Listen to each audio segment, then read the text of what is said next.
간밤에 들어온 소식 살펴보겠습니다. 트럼프 대통령의 자동차 관세가 결국 나왔습니다. 자동차는 한국의 대미 수출품 가운데 가장 비중이 커서 한국에도 상당한 타격이 예상됩니다.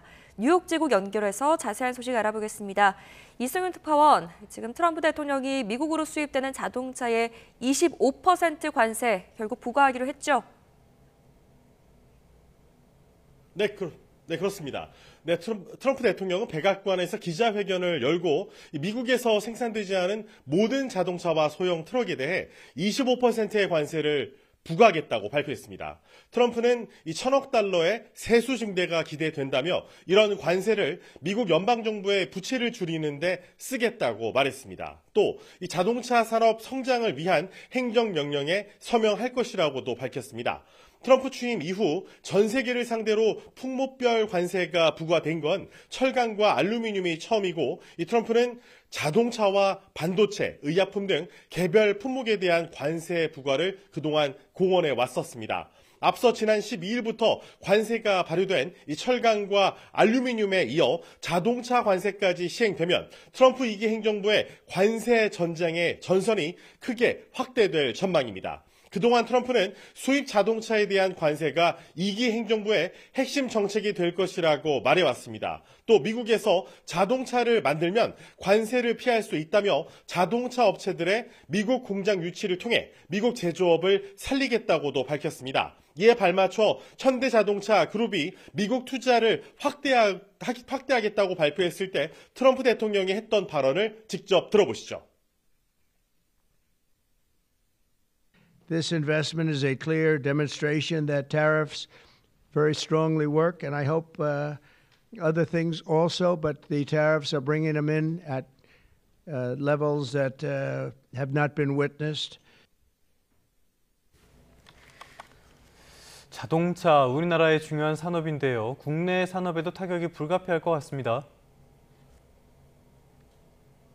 네, 그렇습니다. 자동차는 한국 대미 수출품 가운데 가장 비중이 큰 품목입니다. 지난해 한국의 이 대미 자동차 수출 규모는 51조 원에 달하는데요. 전 세계의 우리나라 자동차가 수출되는 그 규모에서 절반 정도, 49.1%를 차지하고 있습니다. 지난해 이 현대차 그룹의 수출량을 따져보면 97만 대 정도고, 한국 GM의 수출량은 41만 대 가량으로 집계되고 있습니다. 정말 엄청난 양인데요. 이 자동차 관세에 대비해 현대차 그룹 정의선 회장은 24일 백악관에서 트럼프와 함께 향후 4년간 31조 원 규모의 대미 투자 계획을 발표했습니다. 수입 자동차 관세 부과 소식에 뉴욕 증시 3대 지수는 일제히 하락했습니다. 글로벌 공급망에 의존하는 미국 자동차 제조 업체들에게 재정적 압박이 될 수 있기 때문인데요. 트럼프는 이달 초 관세 유예를 요청하는 미국 자동차 업계 CEO들과의 전화 회의에서 모두 안전벨트를 매라라고 말하기도 했습니다. 자동차 업계 전문가들은 이로 인해 이 자동차 가격이 상승하고 생산이 위축될 것이라고 예상하고 있습니다. 제너럴 모터스와 스텔란티스의 주가는 3% 넘게 빠졌습니다. 월가 전문가의 얘기를 직접 들어보시죠. Yeah, I would start by suggesting that March Madness in 2025 started in the stock market this year as opposed to on the basketball courts, as we've seen a heightened level of volatility and a heightened level of uncertainty. 경제 전문가들은 이 트럼프의 관세 정책이 이제 단기적인 영향을 넘어서 세계 경제 재편을 통해서 장기적으로 중대한 결과를 초래할 수도 있다고 진단하고 있습니다. 지금까지 뉴욕에서 YTN 이승윤입니다. 트럼프의 관세 불확실성이 이어지고 있죠. 이런 가운데 현대차가 대규모 대미 투자 발표에 이어 조지아주의 세 번째 공장도 준공했습니다. 미국 내의 자동차 생산량을 연간 120만 대로 늘려서 자동차 관세에 대응하겠다는 전략인데, 정의선 회장은 이제부터 시작이라고 말했습니다. 미국 조지아주에서 홍상희 특파원입니다. 이곳은 미 조지아주 현대차 그룹 메타플랜트 아메리카 공장입니다. 공장 내부에선 사람과 견인 차량 대신 200여 대의 자율 이동 로봇이 부품을 공급 조립하고 48대의 주차 로봇이 완성차를 운반하고 있습니다. 엘라베마와 조지아 기아 공장에 이어 세 번째 미국 내 공장인 이곳의 최대 목표는 미국 현지에서의 생산 확대입니다. 현대차는 이곳 조지아 공장에서 전기차와 하이브리드 차량 생산을 연간 50만 대로 늘려 현지화 전략에 속도를 낼 계획입니다. 전기차 중심의 생산 거점 구축과 함께 미국 내 3곳의 공장에서 연간 120만 대의 차량을 생산해 관세를 피하고 현지 전문 인력 8,500여 명을 채용해 트럼프 대통령의 제조 부흥, 일자리 창출 요구에 화답하겠다는 겁니다. Here are great pay, great benefits. The culture here is amazing. The people here, training, no one else around here gives you so much on-the-job training. 서베너 공장 준공식에 참석한 브라이언 캠프 조지아 주지사도 한미 간 경제 협력과 성장을 강조했습니다.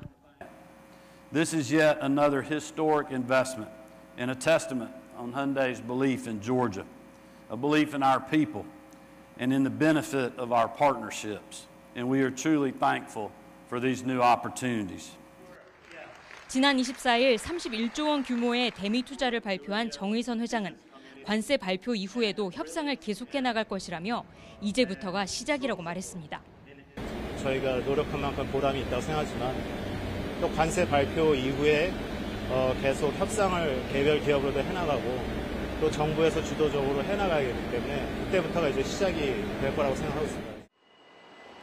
현대차가 완성차뿐 아니라 루이지애나 제철소 설립 등 공급망 현지화로 자동차 관세 대응에 나서면서 트럼프 대통령의 본격적인 관세 전쟁에 대응하기 위한 국내 대기업들의 미국 투자와 현지화 전략도 잇따를 전망입니다.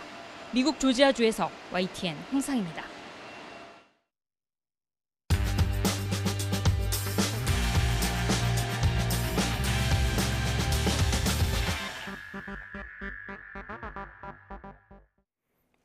(3월 27일) 목요일 스타트 브리핑 시작합니다. 영남 지역에서 발생한 산불이 일주일째 이어지고 있습니다. 사상 최악의 산불로 치닫는 상황인데요.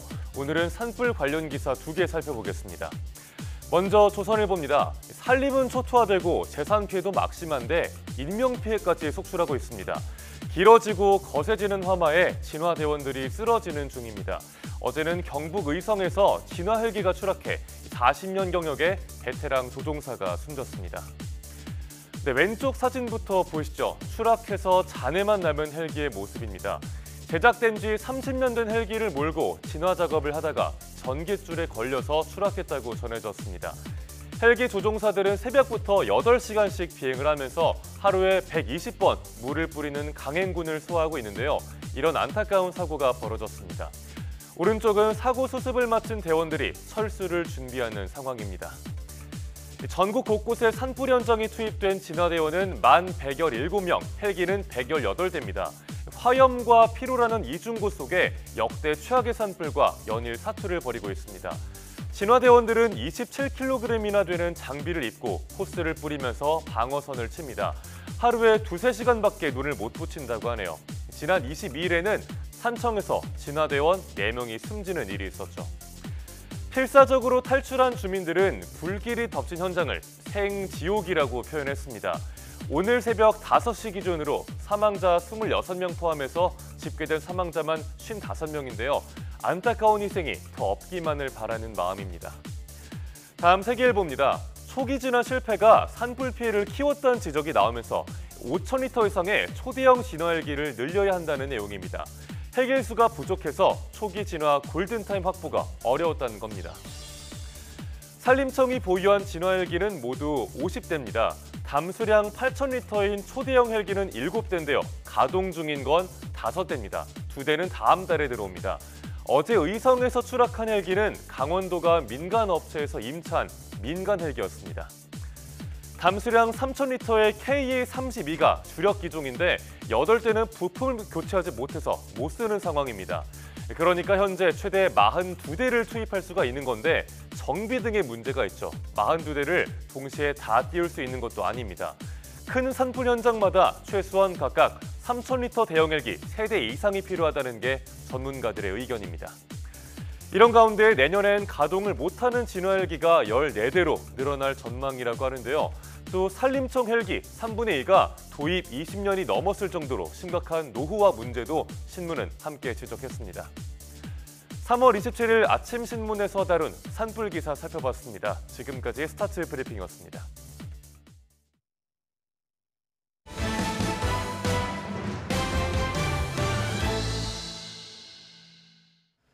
자, 이번에는 산불 지역의 날씨 살펴보겠습니다. 오늘 낮부터 산불 발생 지역에는 비가 오긴 하는데요. 양은 5mm 미만으로 적다고 합니다. 비가 그치고 나면 남서쪽에서 불던 바람이 북서풍으로 바뀝니다. 과학기상부 연결합니다. 고한석 기자, 오늘 산불 재해 지역 기상 상황이 바뀌네요. 네, 산불 끄는데 결정적인 역할을 할 비는 오늘 낮부터 내립니다. 기상청은 낮 12시부터 저녁 7시 정도까지 경북권과 경남 내륙 등 산불 발생 지역에 비가 올 것으로 전망했습니다. 하지만 양은 많지 않아서 5mm 미만이 될 것으로 보입니다.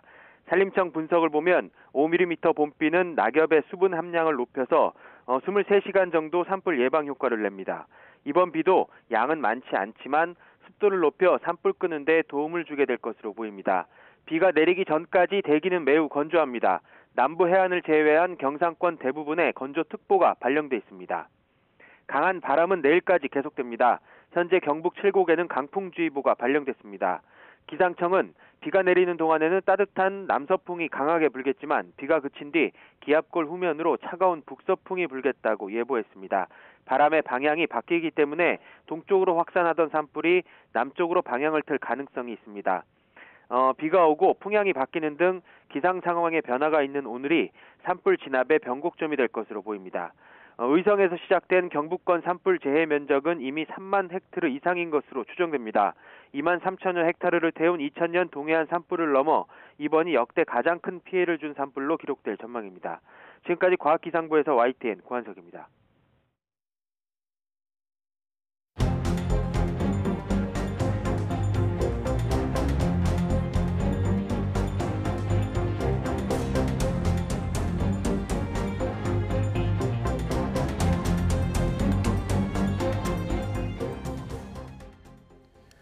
이번 주 사법의 슈퍼위크, 어제가 절정이었습니다. 네, 그 결과는 이재명 대표의 무죄였습니다. 임주혜 변호사와 함께합니다. 어서 오세요. 어서 오십시오. 네, 안녕하세요. 이번 2심 결과 예상하셨습니까?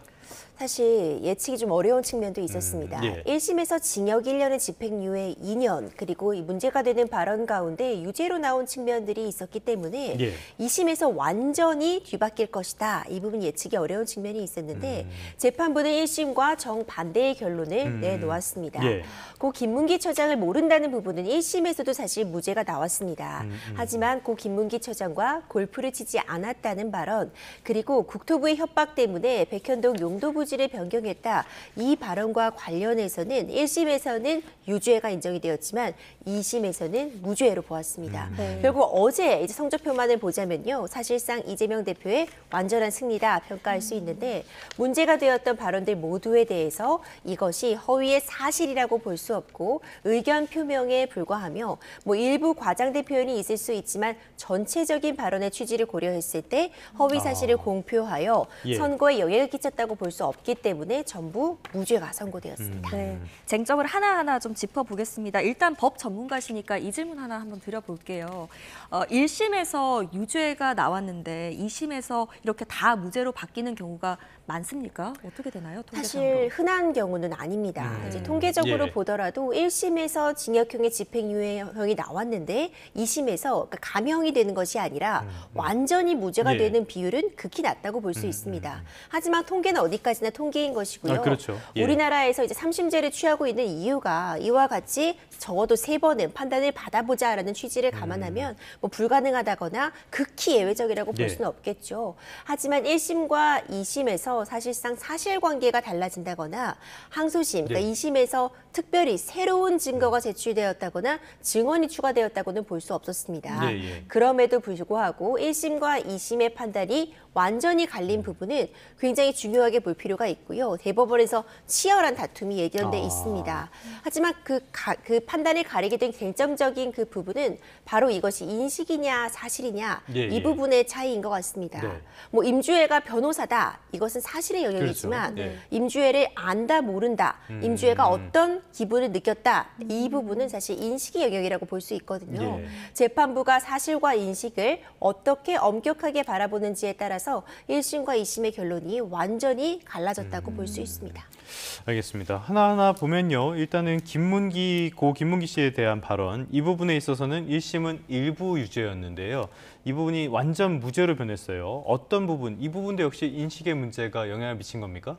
일단 고 김문기 처장을 안다 모른다 이와 네. 관련해서는 1심 재판부에서도 무죄가 선고되었습니다. 그렇죠. 예. 이것은 인식의 영역, 그러니까 나의 주관적인 기억에 의존할 수 있는 부분이기 때문에 성남시장 시절 고 김문기 처장을 몰랐다. 선거법에 기소된 이후 이제 지사를 맡으면서 고 김문기 처장을 알게 되었다. 이 부분으로 2심에서는 공소장이 일부 좀 더 세분화되었는데 예. 공소장 변경 여부와 관련 없이 고 김문기 처장을 알았다 몰랐다와 부분은 모두 무죄가 나왔습니다. 네. 하지만 고 김문기 처장과 골프를 치지 않았다는 1심과 2심의 결론이 완전히 달랐습니다. 예. 네. 여기서 등장하는 것이 바로 그 단체 사진입니다. 이 단체 사진의 원본을 보자면요. 10명이 함께 나와 있습니다. 예. 지금 보시는 것처럼 원본에는 10명의 사람이 앉아있거나 서있거나 하는 모습이 보이고요. 지금 쟁점이 되고 있는 이 일명 편집본은 이 중에 4명만을 따로 떼어서 확대한 사진입니다. 예. 이에 대해서 이재명 대표는 이제 발언의 그 취지를 보자면 마치 단체 사진을 4명이서 골프를 친 것처럼 따로 떼어서 조작을 하였다라는 예. 취지의 발언을 했는데요.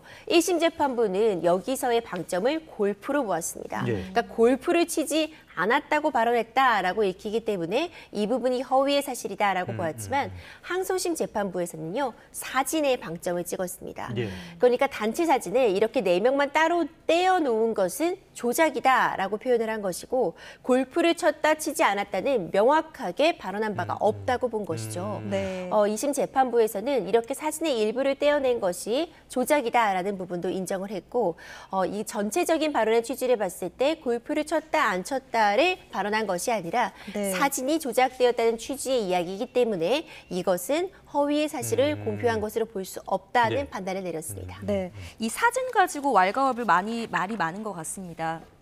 보니까 앞으로 그러면 법원에 증거로 제출할 때 사진을 증거로 제출할 때 이렇게 확대해서 제출하면 이거 이제 다 조작으로 봐야 되냐 이런 이야기들까지 나오고 있거든요. 이런 논란의 여지에 대해서는 어떻게 생각하세요? 그런 부분은 논란의 여지는 있을 수 있어 보입니다. 그러니까 이 전체적인 발언의 취지로 봤을 때 지금 이번 재판에서 문제가 되는 건 당장 이 사진이 진위 여부가 아니었습니다. 이번 예. 재판에서의 쟁점은 내가 지금 마치 골프를 친 것처럼 사진을 조작했다라는 발언이 허위의 사실이고 선거에 영향을 끼쳤느냐가 쟁점이 된 것이지 이 사진의 진위 여부를 다투어진 것은 아니었거든요. 다만 재판부에서도 이렇게 전체적인 사진의 일부를 떼어놓은 것을 조작이라고 언급한 이재명 대표의 발언에 대해서 이것이 적어도 허위는 아니다라는 부분을 판단을 해줬기 때문에 이 부분은 대법원에서 쟁점이 될 가능성은 저는 충분히 있다고 예. 보고요. 전체적인 이 발언의 취지라는 것이 사실 애매한 측면이 있을 수 있습니다. 일반적인 선거인들이 듣기에 이재명 대표의 저 전반적인 발언이 골프를 치지 않았다고 느껴지는지 아니면 골프 여부에 대해서는 판단을 한 바가 없고 단지 사진이 문제 있다는 취지로 들리는지 예. 이 부분은 해석의 여지가 들어갈 수 있어서 대법원에서도 다시 한번 쟁점이 될 가능성 매우 높아 보입니다. 네. 알겠습니다. 사실은 김문기 씨 이 부분보다는 더 관심을 받았던 건 어떻게 보면 백현동 사건이 아니었을까 싶어요.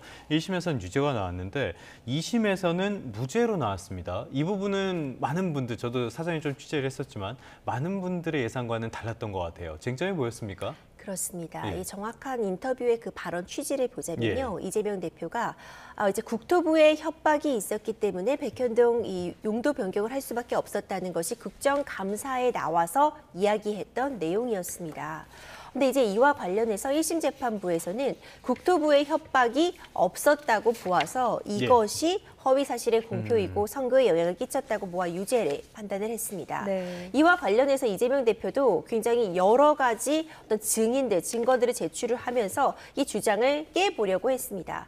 1심에서 이와 관련된 증인들만 23명에 대한 신문이 있었습니다. 네. 그런데 이재명 대표에게 유리할 수 있는 증언은 나오지 좀 않았습니다. 불리한 증언들이 많았기 때문에 예상 외라는 그런 평가가 나오는 것 같아요. 맞습니다. 예. 결국 국토부의 협박이 있었다면 협박을 했다는 국토부 직원이 공무원이 등장한다거나 아니면 협박을 받았다는 성남시 직원이 등장한다거나 아니면 적어도 이렇게 협박을 하고 당하는 부분을 보았다는 사람이 등장해야 되는데 네. 이런 부분들이 확인이 되지 않았습니다.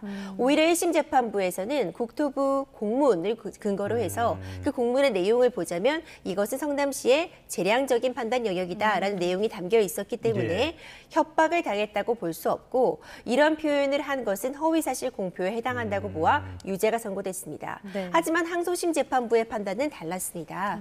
항소심에서도 증인 2명이 추가로 신문이 진행이 되었지만 이때 역시도 이재명 대표에게 유리하다고 볼 수 있는 증언은 나오지 않았거든요. 오히려 검찰 측의 주장, 그러니까 협박이 없었다는 취지의 증언이 나왔다고도 볼 수 있었지만 재판부에서는 발언의 전체적인 취지를 굉장히 중요하게 본 것 같습니다. 그러니까 이재명 대표가 거듭 강조하는 것처럼 이 협박이라는 표현 자체는 좀 과도했던 측면이 있다. 국토부로부터 압박을 받았고 이 압박 때문에 이런 결정을 할 수밖에 없었다. 어쩔 수 없이 결정을 한 것이다 라는 취지였는데 협박이라는 표현 자체는 과도했지만 전체적인 취지는 국토부에 압박이 있었다는 맥락이었다라는 주장인데 재판부는 이 부분을 받아들였습니다. 이때 역시도 공문이 등장하게 되는데 국토부에서 성남시에 3번 정도 공문을 보냈습니다. 근데 이 가운데서 어떤 법률의 조항의 근거, 용도 변경을 해야 되는 근거들이 담겨 있었다면 이재명 대표 입장에서는 이것을 압박으로 느낄 수 있었다라는 부분도 인정을 해주었고요. 발언의 전체적인 취지를 보자면은 이것이 압박 때문에 어쩔 수 없이 불가피하게 변동한 것이다라는 부분이 담겨 있었기 때문에 이건 또 주관적인 표현이다. 사실에 대한 판단이 아니라 내가 압박을 느꼈다는 것은 나의 주관적인 인식에 해당하는 것이기 때문에 허위사실 적시로 볼 수 없다는 판단에 따라 무죄가 선고되었고 어제의 판단의 핵심 부분은 바로 이 부분이다. 이렇게 볼 수 있습니다. 네, 어제 무죄 선고 이후에 검찰은 즉시 상고 의사 밝혔습니다. 앞으로 이제 검찰이 좀 어떤 전략을 취해서 또 나아갈 거라고 보세요? 검찰의 즉시 항고는 뭐 예정된 수순이라고 그렇겠죠. 보여집니다. 어제 사실 주장했던 모든 부분에 대해서 이재명 대표 측에 손에 들어줬기 때문에 이제 검찰 입장에서는 이 주관적 인식이라는 부분을 어디까지 볼 수 있는 것인가. 지금 사진 같은 부분에 증거가 되어 있고 특히 검찰에서 이 상고를 주장하면서 한 표현이 일반 선거인단이 보기에는 전혀 그렇지 못한 측면이 있었다라는 측면을 강조했습니다.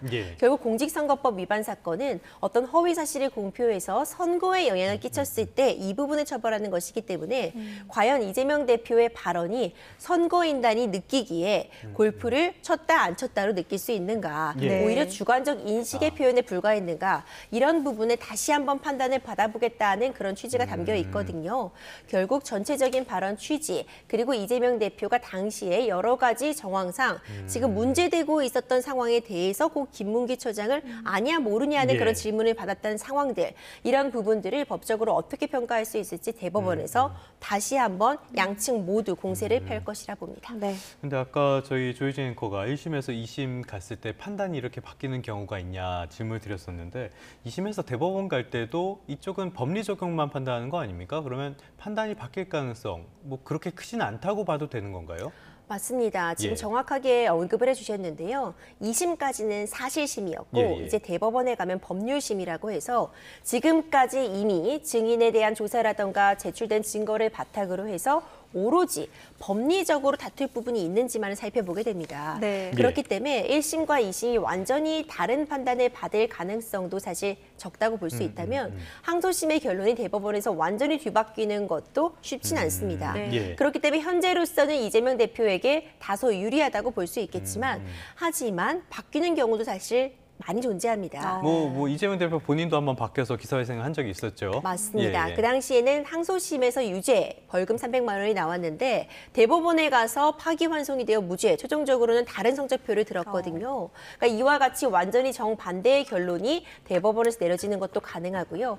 특히 이번 사안 같은 경우에는 1심과 항소심의 판단이 달랐습니다.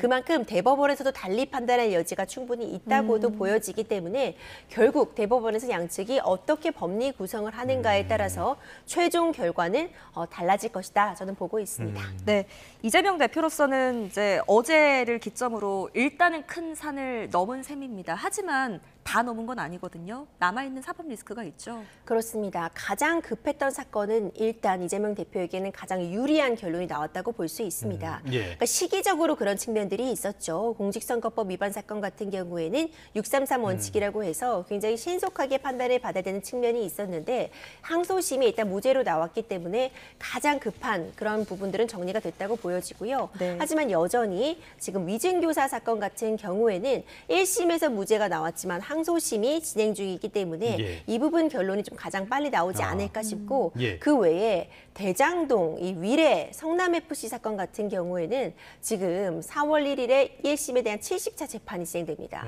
여기서 볼 수 있듯이 증인도 정말 방대하고요. 네. 워낙 사안이 복잡한 만큼 맞아요. 1심이 언제 끝날지는 예측조차 어렵습니다. 그 외에도 이제 쌍방울 대북 송금 관련한 이 사건도 아직 정말 첫 삽도 뜯지 못한 단계로 보여집니다. 예. 이제 준비 기일 정도가 잡혀 있기 때문에 이 역시도 1심이 진행되는데 다소 오랜 기간이 걸릴 것이라고 보고 이 경기도 법인카드 유용과 관련된 부분도 이제 준비 기일이 잡혀 있는 상황이기 때문에 나머지 재판 같은 경우에는 아직 이것이 1심의 판단이 받기까지는 상당 예. 부분 오랜 기간이 걸릴 것이다 보여집니다. 네.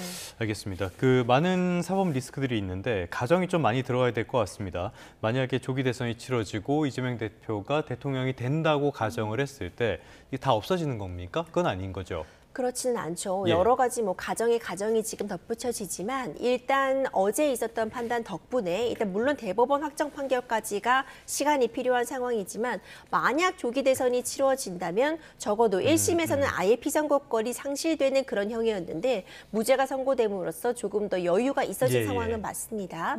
다만 그럼에도 불구하고 이제 우리 헌법에 규정되어 있는 부분을 보면 대통령은 이제 재직 중에는 내란 외환해제를 제외하고는 형사상 소추되지 않는다라고 되어 있습니다. 이제 이를 두고 내란 외환해제를 제외하고는 기소되지 않는다라는 의미로 이해할 것인지 예. 아니면 기존에 받고 있던 재판도 중지된다고 이해할 것인지는 또 헌법적으로 지금 예, 좀 예. 논란이 있는 상황이거든요. 이에 따른 해석 같은 부분도 달라지겠지만 일단 지금 진행 중인 재판이 당연히 다 없어진다거나 예. 갑자기 모두 다 각하된다거나 기각된다거나 공소 기각되는 상황은 아닙니다. 네, 알겠습니다. 이제 전국의 주요 변수로 남은 건 윤석열 대통령의 탄핵 심판 결과일 겁니다. 아무래도 이번 주 금요일에 발표가 되려면 사실 적어도 어제 정도는 선고 기일 지정이 됐어야 됐는데 오늘 공지하고 내일 발표를 할 리는 없잖아요. 그러니까 가장 유력하게 되는 건 이제 4월 4일, 4월 11일 이런 이야기들이 나오던데 어떻게 보세요? 그렇죠. 사실 이번 주 선고는 좀 어려워 보입니다. 적어도 이틀 전에는 지금 선고 기일을 통지해주고 있는 상황인데 예. 이번 주에 선고가 나려면 어제는 통지해줬어야 되는 거 아닌가 이런 이야기가 나올 수밖에 없겠죠.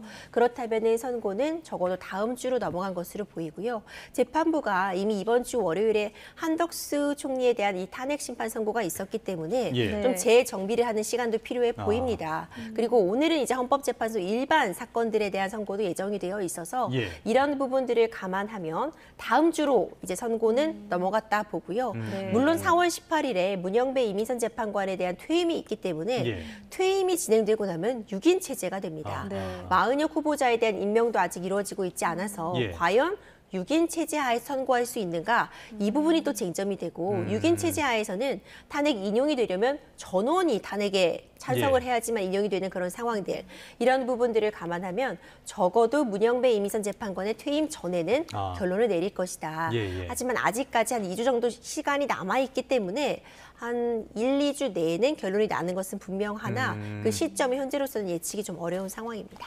알겠습니다. 여러 가지 정치적인 일정도 있어서 복잡한 상황이 아닐까 싶은데요. 자, 주변에서 이번에 선고가 이루어지면은 찬성과 반대 측의 어떤 마찰이라든지 이런 것들도 우려하는 목소리가 크단 말이에요. 그런 어떤 폭력 같은 것들을 행사했을 때 처벌 수위 같은 것들은 어떻게 됩니까?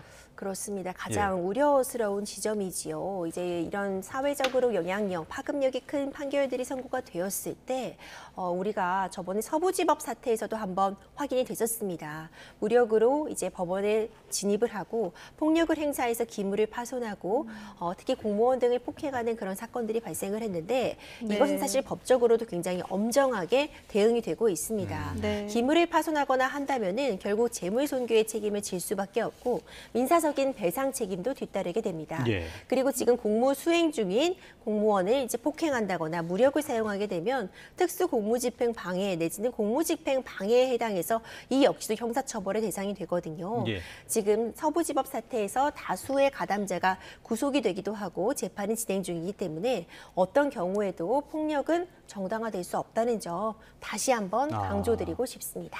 알겠습니다. 어떤 상황이 있더라도 폭력 같은 사태는 당연히 없어야 될 것이고요. 평화롭게 이 선거까지 끝나는 게 좋지 않을까 싶습니다. 앞서서 이재명 대표에 대한 이야기 했었는데 하나만 짧게 짚어보도록 할까요? 이게 지금 유죄를 받았을 때 민주당 쪽에서 선거 자금으로 지원받은 금액 이거를 뱉어내야 돼서 어려운 상황이 될 수 있다. 이런 것들이 생겼는데 지금 이런 상황이라면은 반환 리스크 자체도 사라졌다고 봐야겠네요. 적어도 항소심에서는 무죄가 나왔기 때문에 대법원 확정 판결 전까지는 이 선거 보조금을 반환할 리스크는 사라진 상황이지요. 이 선거 보조금 관련한 리스크는 이재명 대표도 실제로 직접 의견서에서 이런 부분들을 언급했습니다. 예. 그러니까 이제 선거를 이미 다 치른 상황인데 이렇게 막대한 보전 비용에 대해서 다시 반환하라고 하는 것은 이 선거 전체의 취지에도 맞지 않는다라는 그런 주장을 거듭 강조한 것인데요. 선거법 위반 같은 사건에서는 사실상 이렇게 100만 원 이상의 형이 선고가 되면은 이 국고를 보조받았던 부분도 네. 다시 반환하는 그런 리스크가 있었습니다. 네. 하지만 이번 항소심 결정 덕분에 일단 민주당 역시도 이 막대한 400억 원이 넘는 자금에 대해서는 반환을 할 리스크가 사라졌다고 볼 수 있고 대법원의 최종적인 판단을 기다릴 측면이 있습니다. 네, 사실 어제 이재명 대표가 선고를 받고 나오면서 한 말이 또 인상적이기도 했습니다. 검찰 향해서 이재명 잡으려고 했던 역량 이제 산불 끄는데 집중해라. 그리고 사필기정이라고 쏘아붙이기도 했습니다. 이 메시지 어떻게 보셨어요? 이재명 대표 입장에서는 일단 재판부에는 당연히 경의를 표하고 존중을 표할 수밖에 없는 상황이었고 예. 어찌 보자면 양 대측에 서 있는 검찰 측에게는 날선 비판을 할 수 있는 상황이죠. 방어권을 행사해야 되고 이 사법부의 테두리 안에서 서로 양측을 공격하고 있는 상황이기 때문에 이재명 대표 입장에서는 할 수 있는 이야기라고 보고요. 결국 법원에서 항소심에서 지금 달라진 결과에 대해서는 대법원에 가서 다투는 것이 전 순리라고 봅니다. 그것이 이제 법치 국가이고 법치 체계이기 때문에 양측이 다시 한번 대법원에서 지금 1심과 2심에서 했던 공방에 대해서 네. 최종적으로 어떤 판단을 받을 수 있을지 치열한 공방을 이어가리라 봅니다. 알겠습니다. 사법의 슈퍼위크는 일단 이렇게 결론이 났고요. 앞으로 윤 대통령 탄핵심판 선고가 어떻게 될지 이 부분에 주목해 봐야겠습니다. 지금까지 임주혜 변호사와 함께 이야기 나눠봤습니다. 오늘 말씀 고맙습니다. 잘 들었습니다.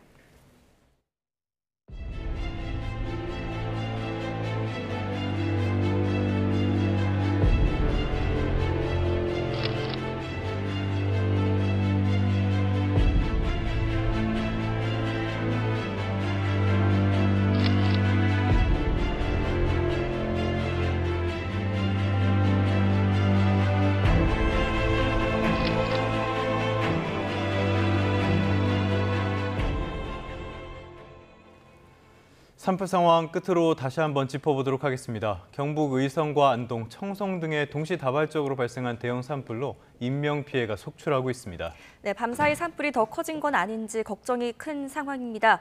산림청 금시훈 산불 과장 연결해서 자세하게 알아보겠습니다. 과장님 연결되어 있으시죠? 예, 안녕하십니까. 산불 방지 과장 금시훈입니다. 예, 안녕하십니까, 과장님. 지금 경북 네. 지역의 산불이 좀처럼 잡히지 않으면서 걱정이 큰데요. 밤사이 상황은 어땠습니까? 밤사이 기상 여건이 양호한 상태라서 크게 확대된 상황은 없습니다. 그리고 주요 민가나 집단시설 주변으로는 지상진화 인력이 방화선을 구축하고 있어가지고 추가 확대된 상황은 없습니다. 네, 강풍 상황은 좀 어떻습니까? 바람이 좀 잦아들면 진화 작업에도 속도를 낼 수 있는 상황이잖아요. 네, 다행스럽게도 강풍 상황은 부분적으로만 발생되고 있고 전체적으로는 강풍은 없습니다. 다만 산불로 인한 연무로 인해 가지고 지역 주민들께서도 고통스러워하시고 진화 작업에도 약간의 차질이 발생되고 있습니다. 네. 알겠습니다. 진화율 상황까지 살펴봤고요. 주변 주민들의 걱정이 굉장히 많을 것 같습니다. 지금 시점에서 피해가 가장 심각한 지역은 어디입니까? 주민 이미 인명 피해도 발생되었고 주민들께서 거주하시는 모든 지역에서 연무는 발생되고 있고요. 지금은 하회마을 그리고 대전사 이런 국립공원이나 유적지 중심으로 저희들은 진화를 대책을 수립하고 있습니다. 그리고 집단적으로 거주하시는 요양시설 중심으로도 산불 지연제를 사전 살포하는 등 만약의 경우에 최대한 대비하고 있습니다. 네, 경북 지역의 피해 상황이 큰데 밤 사이에 지금 전북 무주 그리고 대구 네. 달성에도 산불이 났습니다. 이곳 상황은 지금 어떻습니까? 전북 무주에서 발생된 산불은 주택에서 발생된 불이 산불로 비화되고 있는 상황이고요. 전체적으로 피해 면적이 저희들 20헥타르에 걸쳐 있어가지고 대응 1단계가 발령되었습니다. 그리고 대구 달성에서 발생된 산불은 지금 당초에는 야간에 진화 완료될 것으로 예상되었으나 순간적인 돌풍에 의해 가지고 아직까지 진화는 마치지 못한 상태고요. 네. 피해 면적은 그렇게 넓지 않을 것 같습니다. 네. 그러면 오늘 이제 남아있는 산림청의 진화 작업 어떤 부분에 집중할 계획이십니까? 네, 산림청 그리고 지자체 그리고 소방청, 국방부 등 유관기관들의 모든 가용 가능한 자원들을 동원해서 일단은 시민들이 안전할 수 있도록 네. 거주지 중심으로 진화 작업을 진행할 계획이고요. 네. 경북 북부 지역에서 발생되는 산불이 더 이상 확대되지 않도록 하도 부분을 집중적으로 방어할 계획입니다. 네. 무엇보다 또 그 진화 대원분들의 안전이 우선이니까요. 이 점 유념해서 작업해 주시면 감사하겠습니다. 오늘 일부 지역에 단비 소식이 있습니다. 산불 진화에 어느 정도 도움이 될 거라고 예상을 하세요? 네, 당초 예보에서는 좀 강수량이 많을 것으로 기대했으나 경북 북부 지역 같은 경우에는 강수량은 매우 적습니다. 그러나 그로 인한 습도가 높아짐으로 인해서 불이 더 이상 확대되는 거는 막아주기 때문에 많은 도움이 될 것이라고 생각하고 있습니다. 네, 지금 피해가 있는 지역 말고도 앞으로 좀 피해가 우려되는 지역들이 있잖아요. 이 지역의 선제 대응은 어떻게 되어가고 있습니까? 피해가 확산되는 거는 바람의 방향이 매우 중요하고요. 네. 바람의 방향을 미리 저희들이 파악을 하고 그 확대되는 지점 쪽으로는 헬기를 선제적으로 투입해가지고 더 이상의 확산은 막을 계획입니다. 네, 지금 바람의 방향이 예측되는 대로 좀 피해가 우려되는 지역 어떤 쪽으로 예상하고 계세요? 대표적으로는 청송 조항산 같은 경우에도 대전사라는 오래된 사찰이 있는데 그 주변으로는 확대될 것이라고 생각되어서 미리 지연제를 살포하였고요. 어저께도 경북 안동의 하회마을 그리고 봉정사 주변으로도 요청이 되는 경우에는 지연제를 미리 살포하는 등 확대가 예상되는 지점으로는 지연제를 사전에 살포하고 공중과 지상 진화 자원을 배치하고 있습니다. 네, 지금 오늘은 이제 말씀을 여기까지 듣도록 하겠습니다. 지금까지 금시훈 과장님과 함께했습니다. 과장님 잘 들었습니다. 고맙습니다. 네, 잘 들었습니다. 자, 이렇게 산불 피해가 커지고 있습니다. 해외 기후 전문가들도 한국과 일본에서 발생한 초대형 산불에 주목하고 있습니다. 인류가 초래한 기후변화로 동아시아의 기상 조건이 바뀌면서 산불의 위험이 커졌다고 지적했습니다. 보도에 유토건 기자입니다. 미국의 기후연구단체는 한국과 일본에서 발생한 대형 산불의 원인으로 이상고온을 지목했습니다. 한국의 경우 산불이 발생한 기간 기온이 지난 30년간의 평균보다 최고 10도까지 높았다고 분석했습니다. 일본 서부 지역도 최고 8.5도까지 높았습니다. 여기에 지난해 말부터 건조한 대륙풍의 영향 속에 심각한 가뭄이 이어졌다고 지적했습니다. 이런 요인들 때문에 초목이 바싹 마르면서 불이 더 빨리 붙고 번졌다는 겁니다. 기후과학자 네트워크인 클리마미터도 75년간의 기상자료를 바탕으로 비슷한 분석 결과를 내놨습니다. 20세기 중반의 기상 조건과 비교하면 산불이 발생할 당시 기온은 2도 정도 높았고 강수량은 최대 30% 감소했습니다. 비정상적인 기압차 때문에 한국과 일본 북부 해안에선 시속 4.8km까지 바람이 더 빨라진 것으로 나타났습니다. 기후변화 특징 중에 하나니까 이런 온도가 빨리 올라가는 거, 그다음에 건조가 계속 길어지는 거, 바람이 계속 더 심해지는 거, 이런 것들은 다 산불로 보면 굉장히 위험한 요소인 거죠. 결국 기후변화가 계속될 경우 대형 산불은 더 자주, 더 강력하게 발생할 수밖에 없다고 연구진은 경고했습니다. YTN 유통원입니다. 이런 상황이기 때문에 출근길 날씨 그 어느 때보다도 중요한 시점일 수밖에 없을 것 같습니다. 네, YTN 야외 스튜디오 연결합니다. 고은재 캐스터. 네, 고은재입니다. 이 산불이 길어지면서요, 단비 소식에 대한 기대감이 커지고 있습니다. 지금 보니까 비가 조금씩 내리는 것 같은데 언제부터 본격적으로 내리기 시작하는 겁니까? 네, 보시는 것처럼 현재 서울 등 수도권에는 약한 비가 시작이 됐고요. 오늘 출근길 중부지방에서는 이렇게 비가 이어지겠습니다. 한편 이 비 소식이 절실한 남부지방에서는 현재 경남 남해안에만 약한 비가 내리고 있는데요. 이 남부 내륙으로 비가 확대하는 건 오늘 오후부터가 될 것으로 보입니다. 하지만 내리는 양이 그리 많지는 않다고요? 네, 그렇습니다. 오늘 내륙에 예보된 비의 양은 5에서 10mm로 봄비답게 많지가 않은데요. 특히 경북 내륙에는 5mm 미만에 그치겠습니다. 이 산불을 완전히 끄지는 못하겠지만 이 대기 중에 습기를 더하면서 이 불길의 확산세를 주춤하게 하는 효과 정도를 기대해 볼 수 있겠습니다. 연일 메마른 대기에 산불이 확산하고 있습니다. 오늘도 전국에 강풍이 예상되는 가운데 특히 건조 경보 속에 역대 최악의 산불이 이어지고 있는 경북 내륙에는 초속 25m 이상의 돌풍이 예보가 됐습니다. 그 어느 때보다 비 소식이 절실한 상황인데요. 이 레이더 영상 보면 현재 서울 등 수도권에 걸친 비구름이 앞으로 남동진하겠습니다. 중부지방에는 5에서 10mm의 비가 낮까지 내리다가 그치겠고 비구름이 이동하면서 남부지방에는 오후부터 비가 확대해서 밤까지 이어지겠습니다.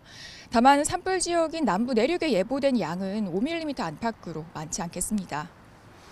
이 산불로 인한 매연에 황사까지 겹친 경북 지역은 공기가 무척 탁합니다. 어제 영덕에서는 한때 미세먼지 농도가 세제곱미터당 1,300 마이크로그램에 육박해서 그야말로 최악의 대기질을 보였는데요. 여전히 안동 지역은 432 마이크로그램까지 짙어져 있습니다. 오후부터는 황사와 스모그가 추가로 유입되면서 중서부 지역에서도 대기질이 악화하겠고요. 비에 섞이면서 황사비가 내리는 곳도 있겠습니다. 현재 경북 내륙에는 밤사이긴 안개까지 뒤엉켜서 시야가 심하게 흐려져 있는 상황이고요. 서해안과 남해안 곳곳에서도 채 100m 앞도 내다보기가 힘듭니다. 오늘 출근길 특히 해안 근처 교량에서는 반드시 앞차와의 간격을 충분히 두어주셔야겠습니다. 현재 서울 기온이 14도 안팎 보이고 있고요. 한낮에는 전국이 20도 안팎으로 추위 걱정은 없겠습니다. 다만 산불의 미세먼지 그리고 황사비까지 봄철 기상 악재가 잇따르고 있는데요. 오늘 나오실 때 옷차림은 비교적 가볍게 해주셔도 되겠지만 우산과 미세먼지용 마스크 챙기셔야겠습니다. 지금까지 서울 상암동에서 YTN 고은재입니다. 네, 3월 27일 뉴스타트 모두 마무리하겠습니다. 네, 오늘 내리는 비가 산불 진화의 단비가 되어주길 바랍니다. 시청해주셔서 고맙습니다.